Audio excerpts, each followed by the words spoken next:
तो चलिए आज की इस वीडियो में आपको हम बताने वाले हैं कक्षा 12 भौतिक विज्ञान। काफी इंपॉर्टेंट क्वेश्चन है जो कि आप देख सकते हैं। यहाँ पर पूछा क्या है, वैद्युत क्षेत्र की तीव्रता की परिभाषा, मात्रक तथा विमाएं। जब भी आपको परिभाषा, मात्रक, विमाएं पूछे तो वो काफी इंपॉर्टेंट क्वेश्चन होता है, क्योंकि इसमें एक चीज नहीं बल्कि आपसे तीन तीन चीज पूछा हुआ है। क्योंकि देखिए, मात्रक आप तभी बता पाएंगे जब किसी की परिभाषा और उसका फार्मूला पता रहेगा, और बीमा आप तभी बता पाएंगे जब तक उसका मात्रा पता होगा।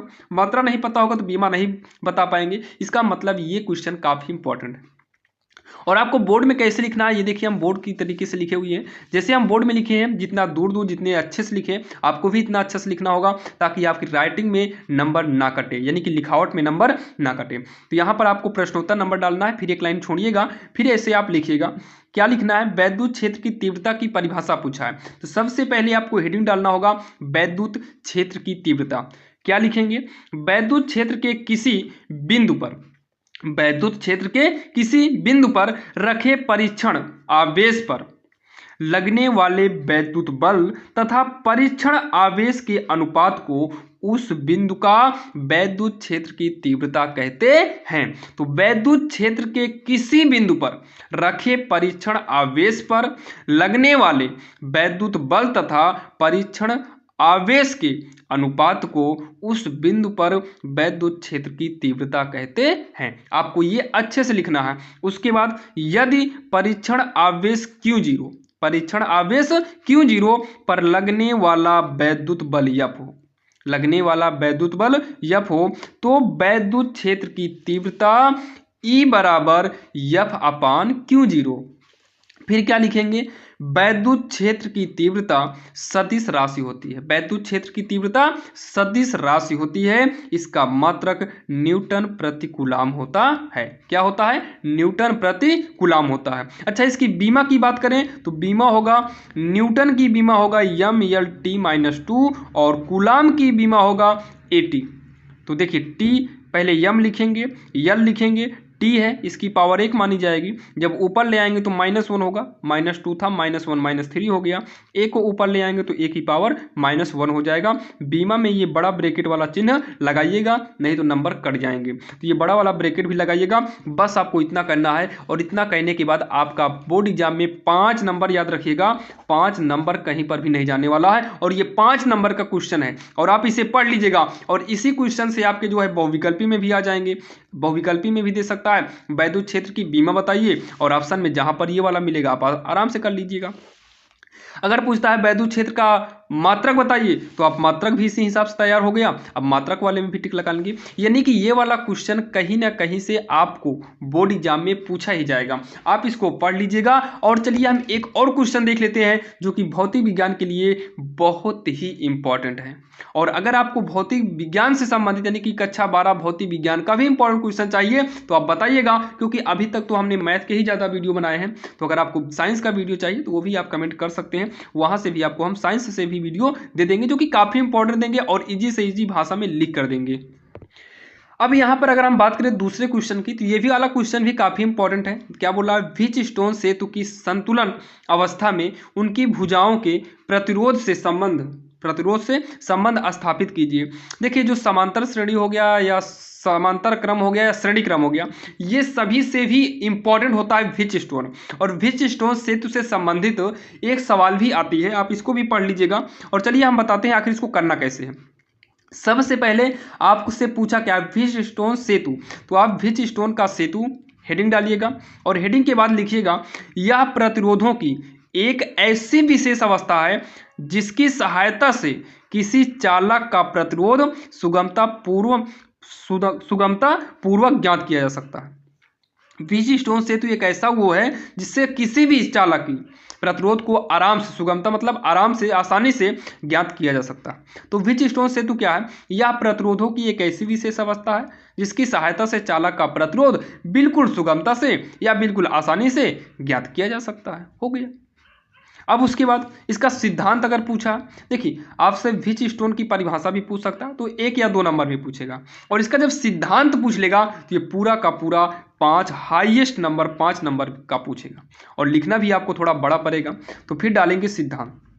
सिद्धांत में क्या लिखेंगे, व्हिच व्हीट स्टोन सेतु में किन्हीं 4 प्रतिरोधों को श्रेणी क्रम में जोड़कर एक चतुर्भुज बनाया जाता है। इस चतुर्भुज के एक विकर्ण में एक धारामापी तथा दूसरे विकर्ण में एक सिल जोड़ दिया जाता है। सबसे पहले जो है व्हीट स्टोन में जो है 4 प्रतिरोध को लेना पड़ेगा और चारों प्रतिरोध में से एक सिल को जोड़ेंगे, जैसे कि आप यहाँ पर देख सकते हैं। ये आपके सामने फिगर को लिया गया है। तो उसके बाद क्या करेंगे, अब यदि चतुर्भुज की चारों भुजाओं में लगे प्रतिरोधों को इस प्रकार समायोजित किया जाए कि इनमें लगी सेल उसके बाद क्या करेंगे, लगी सेल द्वारा सेतु में विद्युत धारा प्रवाहित करने पर धारामापी में कई विक्षेप न आए तो सेतु संतुलित कहा जाता है। यानी कि आपस में विक्षेप न हो, विक्षेप का मतलब आपस में कोई भी इधर उधर का डिस्टर्बेंस ना हो तो सेतु संतुलित कहा जाएगा। आप इस तरीके से लिखिएगा। फिर एक लाइन छोड़कर लिखना, यदि व्हीट स्टोन सेतु का सिद्धांत अथवा संतुलित शर्त हो। जब ये शर्त हो जाए, मतलब ऐसा कंडीशन हो जाए कि विक्षेप ना हो, तब इसके बाद इसके शर्तानुसार यानी कि संतुलन शर्त का नियम यानी कि संतुलन शर्त के अनुसार आपको यहाँ चित्र में देख सकते हैं। चित्र में 4 प्रतिरोध PQRS एक चतुर्भुज ABC की 4 भुजाएं बनाते हैं। देखा PQRS और यहाँ पर देखिए ABC और यहाँ नीचे रहेगा D, ये हो गया। फिर विकर्ण BD में धारामापी तथा विकर्ण AC में एक सेल लगा देंगे। देखिए किसमें बोला है, BD और AC, तो B से D हो गया और A से C हो गया। इन दोनों में एक सेल लगा देंगे, जो कि सेल यहाँ बैटरी लगी हुई है। अब उसके बाद संतुलन अवस्था में प्रतिरोधों में बहने वाली धाराएं जब भी धारा यहाँ से आएगी, यहाँ पर 2 भागों में डिवाइड किया जाएगा, तो ये ऊपर की धारा I1 हो जाएगी और नीचे की धारा I2 हो जाएगी। अब I2 धारा ही यहाँ पर बहेगी, I1 धारा ही यहाँ पर क्रॉस करेगी और सभी धारा मिलेगी कहाँ पर, यहाँ यानी कि I पर मिलेगी। इतना लिखने के बाद इसको आप लिख सकते हैं या फिर आप स्क्रीनशॉट भी ले सकते हैं। इतना लिखने के बाद क्या करना, यहाँ पर देखिए A और B के बीच विभवांतर, देखिए AB के बीच का विभवांतर और यहाँ पर AD के बीच का विभवांतर सेम रहेगा। A से B का और A से D का जो विभवांतर है, ये दोनों आपस में देखा जाए तो बराबर ही रहेगा, बस यहाँ पर धारा चेंज रहेगी, बस विभवांतर सेम रहेगा। तो उसके बाद जो है यहाँ पर जो है देखिए, फिर उसके बाद करेंगे अर्थात I1 गुणे P। तो I1 का मतलब है कि ये इधर से जो धारा गई है वो I1 है और इनटू में यहाँ पर क्या है, P है, और नीचे जो धारा आएगी वो क्या हो जाएगी, I2 हो जाएगी। लेकिन यहाँ पर हम देखें तो I1, देखिए I1 धारा गई, P से गुणा कराएंगे तो I1 गुणे P हो गया और यहाँ पर I1 गुणे नहीं I2 गुणे R हो जाएगा, I2 गुणे R हो जाएगा। ध्यान से देखिए, विभवांतर होता है V, यहाँ पर V करेंगे, V बराबर क्या होता है IR, तो धारा कैसी है I1 है और प्रतिरोध R का नाम क्या है, यहाँ पर R का नाम कुछ देर के लिए प्रतिरोध जो जुड़ा है इस प्रतिरोध को P दिखाए हैं, तो ये प्रतिरोध P है। तो यहाँ पर फार्मूला होता है V बराबर IR, तो R के स्थान पर हम P किए हैं, यहाँ पर भी IR होगा, तो I क्या है, I2 है, यानी कि धारा I2 है और R के स्थान पर क्या है, R के स्थान पर यहाँ पर R ही है। सेम वैसे ही इन दोनों के बीच का हो गया। अब इन दोनों के बीच के लेंगे तो I1 गुणे Q हो जाएगा और I2 गुणे S हो जाएगा, जो कि यहाँ पर देख सकते हैं I1 गुणे Q है, ये देखिए, और यहाँ पर I2 गुणे S है, आप इसको लिखिएगा। अब उसके बाद समीकरण 1 और समीकरण 2 को कर देना, यानी कि पहला वाला पहले के बटे में, दूसरा वाला दूसरे के बटे में। तो I1 गुणे P, I1 गुणे Q, I2 R, I2 S, तो I कट गया, I2 कट गया, P अपान Q, R बटा S हो गया।